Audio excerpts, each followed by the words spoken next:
Ambati silks Kanchipuram sari store now in Vijayawada. Exclusive పట్టు saris, salwars and lehengas. Team India 2026 T20 world cup గెలిచి fans అంతా సంబరాల్లో ఉంటే పాకిస్తాన్ మాత్రం ఇప్పుడు తీవ్రమైనటువంటి ఆవేదనలు ఉన్నట్టుగా కనపడుతుంది.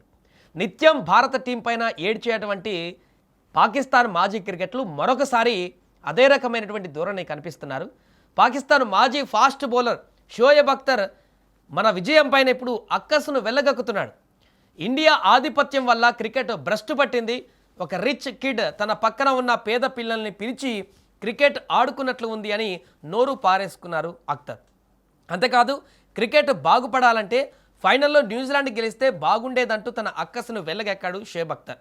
తను ఒక క్రికెటర్, ఒక క్రీడాకారుడు, మాజీ క్రీడాకారుడు, తనకు కూడా తెలుసు క్రికెట్ అంటే ఏంటిదనేది. అయినా కూడా ఈ రకమైనటువంటి వ్యాఖ్యలు చేయడం అనేది ఇప్పుడు క్రికెట్ వర్గాలన్నింటినీ కూడా ఆశ్చర్యానికి గురిచేస్తున్నాయి. ఇక అఖ్తర్ వ్యాఖ్యల గురించి ఒకసారి క్లుప్తంగా మనం మాట్లాడుకుందాం. ముందుగా అఖ్తర్ రిచ్ కిడ్ కామెంట్ గురించి చూద్దాం. నిజమే, బీసీసీఐ ప్రపంచంలోనే అత్యంత ధనిక బోర్డు కావచ్చు, కానీ గ్రౌండ్లోకి దిగాక డబ్బులు బ్యాటింగ్ చేయవు, టాలెంట్ చేస్తుంది. ఒక జస్ప్రీత్ బుమ్రా పర్ఫెక్ట్ యార్కర్ వేయాలన్నా, హర్షదీప్ సింగ్ వికెట్లు తీయాలన్నా కావాల్సింది డబ్బు కాదు, సొంత టాలెంట్. గ్రౌండ్లో వాళ్ళు చిందించినటువంటి చెమట, కఠోర శ్రమ. టీమిండియా క్రికెట్ ఈ స్థాయిలో ఉందంటే కారణం కేవలం డబ్బు కాదు, మన దగ్గర ఉన్న పటిష్టమైనటువంటి డొమెస్టిక్ స్ట్రక్చర్.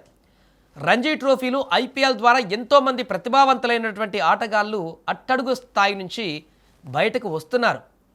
మరి పీసీబీ ఏం చేస్తుంది? పీసీబీలో ఉన్నటువంటి లోపాలను ఎత్తి పొడుస్తూ మీ తోటి క్రికెటర్లు, షోయబ్ అఖ్తర్ మీ తోటి క్రికెటర్లు, మాజీ క్రికెటర్లు చెప్తున్నారు భారత్కి పాకిస్తాన్కి తేడా ఇదే.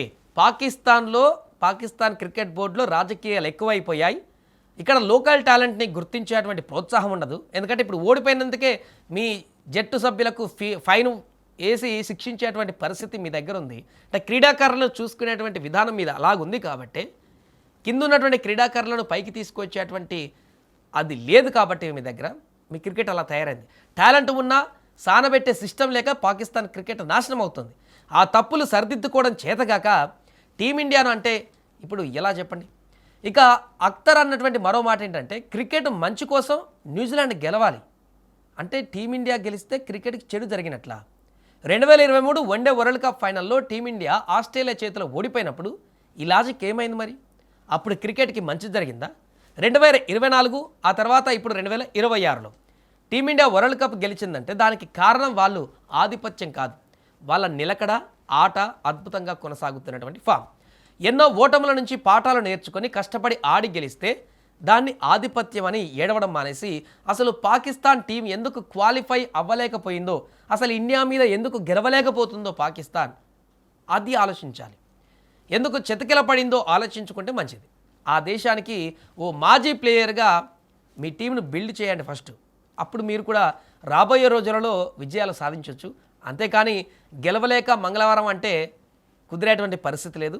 అందుకని మొదటి నుంచి కూడా పాకిస్తాన్ క్రికెటర్లు ఎట్లా అంటే మీ ఓడిపోయినా పర్వాలేదు కానీ ఇండియా గెలవద్దు, వీళ్ళ మనస్తత్వం అది. అంటే మనం కింద పడ్డా పర్వాలేదు కానీ మనకు ఎదురుగా ఉన్నటువంటి ఈ టీమిండియా మాత్రం ముందుకెళ్ళొద్దు. ఈ అక్కసు ఆ యొక్క గ్లజ్ అనేదే మీ దేశాన్ని ఇప్పటికి సర్వనాశనం చేస్తుంది. ఒక మంచి జరిగితే మంచి మాట్లాడాలి, చెడు జరిగితే చెడే మాట్లాడాలి.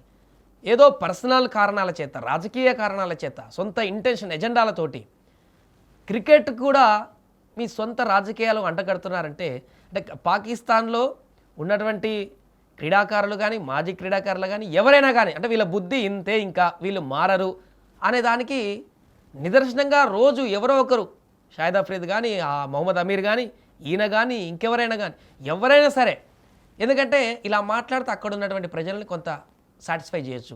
ఇండియన్ తిడితే లేకుంటే టీమిండియన్ తిడితే అక్కడ ఉన్న లోకల్ పీపుల్ని కొంత సాటిస్ఫై చేయొచ్చు, వాళ్ళ స్వలబ్ధి కోసం అంతే. ఆ కారణాల చేత ఆయన ఒక మాజీ ఇంటర్నేషనల్ క్రికెటర్, అద్భుతమైన బౌలర్ షోయబ్ అఖ్తర్. అలాంటి వ్యక్తి కూడా క్రికెట్ గురించి ఇంత దారుణంగా మాట్లాడడం అనేది ఆయన విఘ్నతకే వదిలిపెట్టాలనేటువంటి విషయం ఇప్పుడు చర్చకు వస్తుంది.